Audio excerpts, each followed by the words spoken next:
All right, welcome. It's good to see everybody. Obviously, it's an exciting day for us. It's also it's the first time that we have a chance to talk kind of about what's happened since the initial signing day of high school and junior college players in the early December period. It has been an exciting and intense process for us. We feel great about the young people that we've added to our football program here at the U of A. And there's a lot of people that I got to talk about because I think it's important we understand what this was over the last, 6 weeks or 8 weeks. We had 59 official visits in 25 days, okay, which is just an insane amount, right? That used to be what you would have in a calendar year for a single recruiting class. So really, really intense, really, really short windows. What we joked about as a staff is that like portal recruiting is like speed dating, but at the end of it, you're getting married. And then the next group comes in. They were all one-day visits. It was really, really exciting. I think, our staff did an incredible job, and I got to talk about some of them. Ben Thien is our chief of staff, who was involved in conversations with everybody from parents to agents to players to recruits to high school coaches. A ton of work done there, and all done at an extremely high level. Our recruiting team, Guy Crowley, Fletcher Kelly, Katie Joyner, and Kamali Iakina. The identification process of these people in the portal and how quickly those decisions had to be made was amazing and insane at the same time. When you think about our normal recruiting process for a high school player, you're thinking about 12, 18, 24 months. Well, this was sometimes 5 hours. And we are making a determination on whether or not to bring the young person on campus.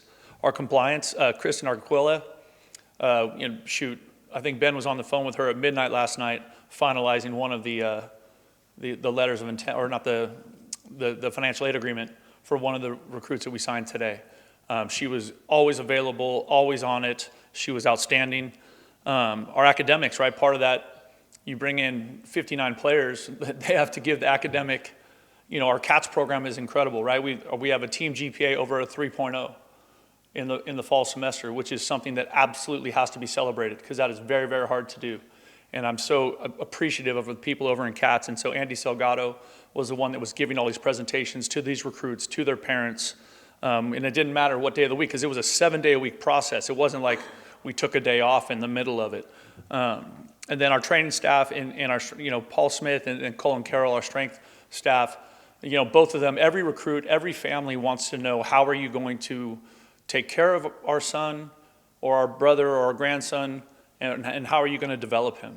And so there was an incredible amount of work for both of those groups in strength and in the training room.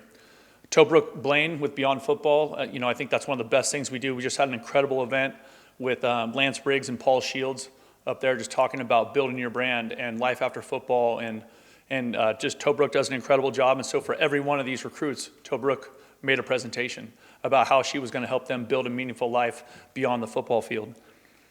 The Sands and Bear Down Kitchen crew, right? Like Chef Danny and his crew, like y'all need to come have lunch with us sometime up there.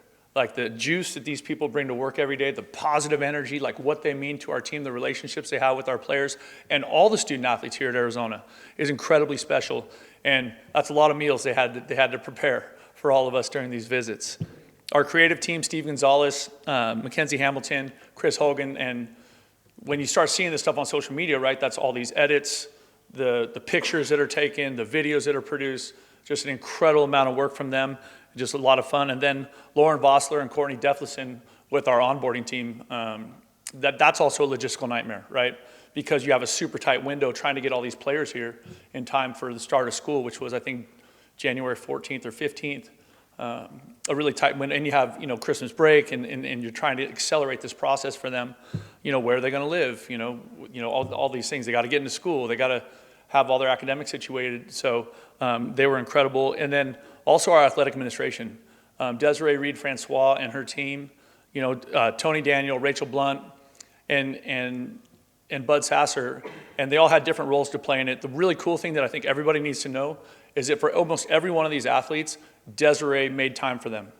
She came and met with them in our facility. And sometimes she'd address a group, and sometimes if she had, she's a busy person, and sometimes it was just she came to lunch and would sit with the families and have lunch with the families and get to know everybody.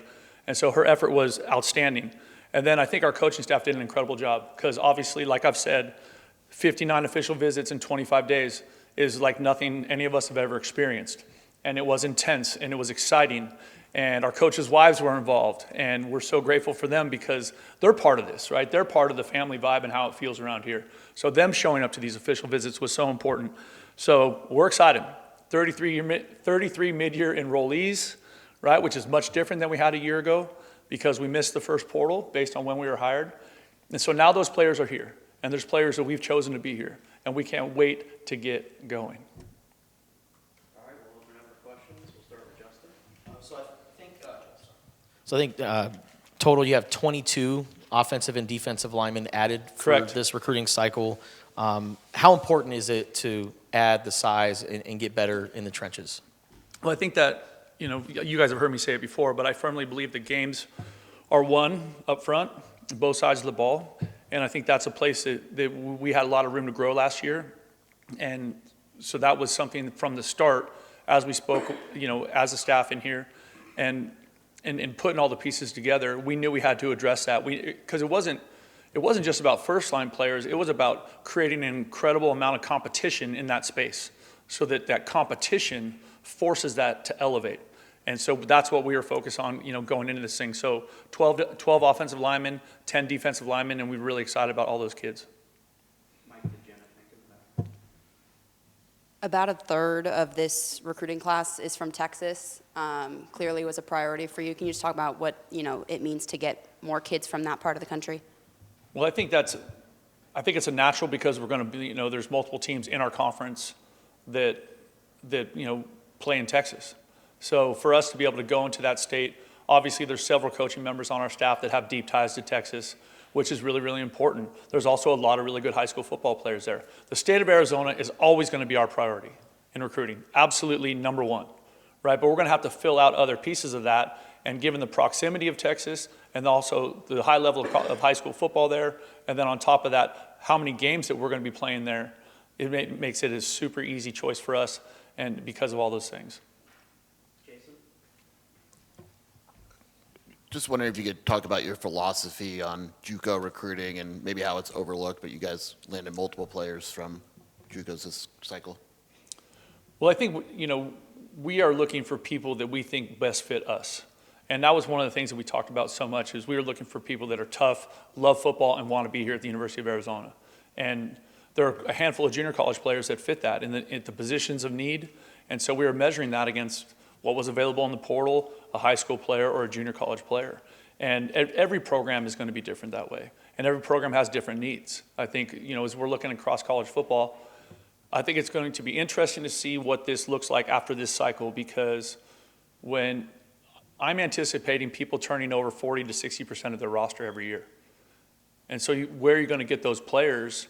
And knowing if you're recruiting from junior colleges that play at a high level, where you trust the coaching staff and those players have already had a good year, 2, 3 years of development, those are great places for us to recruit. Hi, Brent. You have said in the past that you viewed this as a developmental program and you wanted to kind of build this thing the right way, but you also said, I think last time we talked to you, that you're recruiting for the 2025 season. Do you think those two things are in conflict with each other, or that they can kind of work in parallel tracks and that they sort of dovetail? That's a good question. I think both things can be true. I think we can be developmental and also have to recruit for the immediate team. That was Coach Tomey's thing. He always said, we are recruiting for this year's team, right? That was a huge thing for him. And as we put this roster together, and with such a big changeover, in years past, before the portal, you just depend on how many kids you graduated. So if you had a young team, you might sign 17 kids, 17 players, right? Now, if you're looking at 40, 50, 60 players, right, you're going to have to sign some players in that group that is developmental and then also ready to play, right? And you're hoping that the guys that are ready to play help push the younger guys and accelerates their development. Obviously, you guys are talking about additions you made through the transfer portal and the recruiting class as well, but with this new staff coming in and how you guys were able to retain most of your roster, how important was it in terms of roster retention from the guys that entered the portal that came back?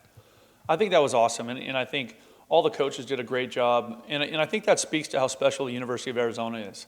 I think it speaks to the relationships our coaching staff has with the players, and I think it's how the players feel about the city of Tucson and how the city of Tucson feels about our players. That's one of the most unique things about this place is that you have a city that is so connected to the university that just happens to have a population of roughly 1 million people, right? Like most small town teams aren't necessarily like that, and I think that's one of the things that excited those players about staying here and continuing their journey at the U of A. So you added a couple of quarterbacks too. What do you think about just that group and the guys that are playing behind Noah? And what do you think about Noah being able to mentor those guys? Well, I think for starters, I'm really excited about Coach Daggy and what he's going to do with that position group. And Noah Fafita is everything that's right about college football. He's a good student. He's a great player. He's a great person. He's a great person out in the community. Like, you want to see something awesome? Like, watch our quarterback come coach next level football. Like, seriously, just watch him engage with fans. Watch him engage with little kids, 1-year-olds to 8th graders. He's high-fiving, hugging everybody, like cheering guys on. It's just awesome. He's got the biggest play sheet of any coach in flag football in the country, because Noah likes to win.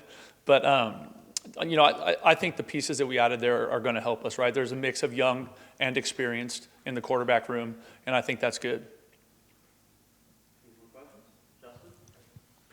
And just kind of going off that, Sawyer Anderson and just the background that he has with the crazy stats in Dallas, what stands out to you about a quarterback like him? Well, it's fun because, have you met Sawyer yet? Okay, so he is a very young look. I mean, he looks like he's 15. And you're like, wow, this guy threw for 14,000 yards.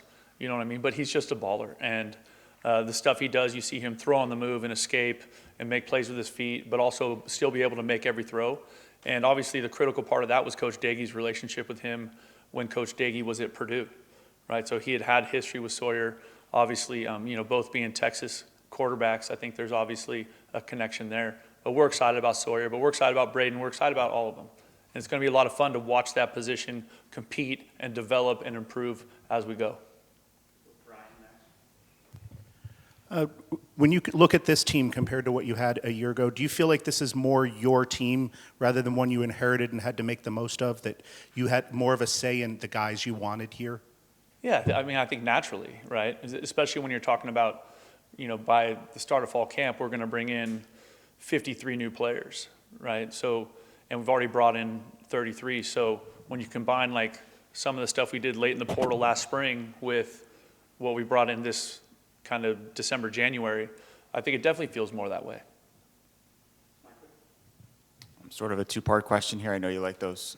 This has kind of been addressed already, but to what extent did last year's experiences in the Big 12 and especially the Territorial Cup, nudge you to look at the interior line play on both sides and realize that you needed to beef up in those areas? I think when we looked at it, and we went back through the tape, and even on game day, I just felt like we were not quite as big as some of our guys were, but just like in terms of the depth and the consistency of it was just not as much. And I think that was something that we felt like we had to address. And like I said a couple minutes ago, I do believe games are won up front. Obviously, bringing Coach Salavea here was a big part of that, right? And his ability to develop players at a high level and recruit at a high level. And so as the best place to start, like everyone's always going to say quarterback, and there's some truth to that, but the best place to start is in the O&D line. Because if you can run the football and stop the run, you can be in every football game, right? And so, how do we give ourselves a chance to be more effective running the football? And we talked about that last year, and how do we give ourselves a chance to stop the run and be able to hold up in those situations? And some of the big bodies that we brought in, combined with their experience, because that was also a part of what we valued in the evaluation process was total snaps played, right? And so as we were looking at this player versus that player, well, this kid's played 1,000 snaps and this kid's played 100, Well, there's something about his experience that we put more value in as we were building it. And Coach Salavea was the subject of my second question. He's only been here for a few weeks, but what impact has he had on your ability to recruit some linemen on both sides? Well, I think it's going to be fun is because obviously a lot of you have some knowledge of who Joe Salavea is, but if he's in the building, he's in the building. You know what I mean? There's no like, where's Joe? No, he's here. I heard him. He brings incredible energy to the environment, and I think the players are excited to get to know him, and that process has obviously already started. And then you already see like lots of those connections, bearing fruit on the recruiting trail or getting us into some conversations with players that are high level. So we're excited about it, and I think Joe is too. Today, you guys were able to add Peter Laney to the recruiting class. Can you just go over his recruitment and how you guys were able to stay patient and eventually get him to Tucson?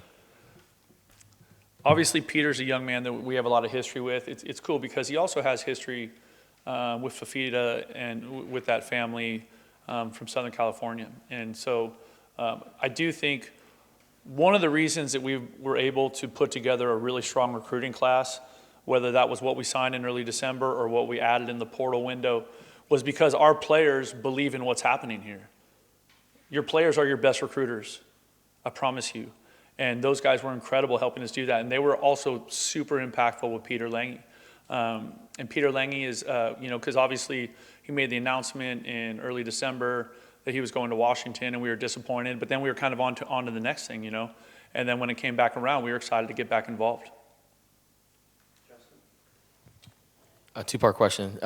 Running backs, you guys added a lot of them. How do you feel about that room, and what do you think just about the mixture of the different size, speed, all that? I love that part of it. I think Coach Carter did a great job, and what you said, the mixture, I think, is what is beneficial there. You don't want to have all big bodies. You don't want to have all small bodies. It's great when you can have mix and match, and you can create some matchup challenges. You can attack defenses with different style running backs or different like powerful runners or elusive runners, that kind of thing. A lot of these guys are also great receivers out of the backfield. So I think, we're always trying to elevate the competition in each room on our team, right? Just like in the running back room, in the quarterback room, in the receiver, it doesn't matter what position, we're trying to elevate that. Because when you elevate that and you create that really intense competition and pressure in practice, that's just going to elevate us for game day. There's a contingent of fans that are like, yeah, well, let's see it translate to the field. But overall, though, how do you feel about where things are heading right now and what you guys have been able to do in the offseason? Dude, I would tell those fans, I'm saying, yeah, let's see what happens on the field. Like, I feel the same way. I can't wait.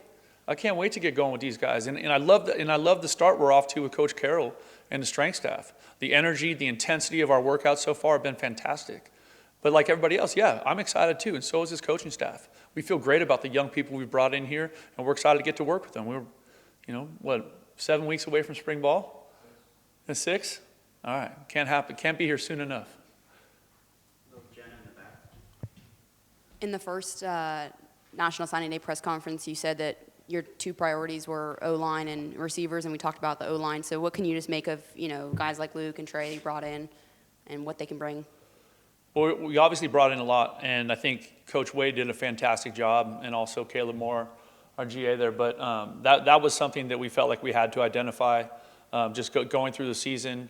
Obviously Chris Hunter made a really nice move at the end of the season. There's also some other candidates in that room that have done some good stuff. But again, how do we increase the competition there? How do we add more speed to that group? And if you look at all of those guys, they all can run. And for us, like sometimes that's helpful for us to have a verified track time so that we can say, hey, this is a real speed guy. You know what I mean? And so that was something that we felt like we didn't have quite enough of at that position a year ago, and that was something that Coach Wade and our staff aggressively attacked in this recruiting cycle. Yeah, you're like a mind reader. I was just going to ask you about adding to the team speed. I know that's something that you were kind of frustrated about at times last year. How do you feel you did, not only in the receiver room, but maybe at other positions in terms of increasing team speed? I think that was, I think we'll see once we get out there, but already with the numbers that we're seeing from the catapults and how guys are moving, we're pretty excited about it. And, I heard a long time ago from a coach, like if you don't have speed, you're chasing it. and I don't want to be in a situation where we're chasing speed. Any more questions for Coach? You like that one, Mike? All right. All right. I believe that's our time. Bear down.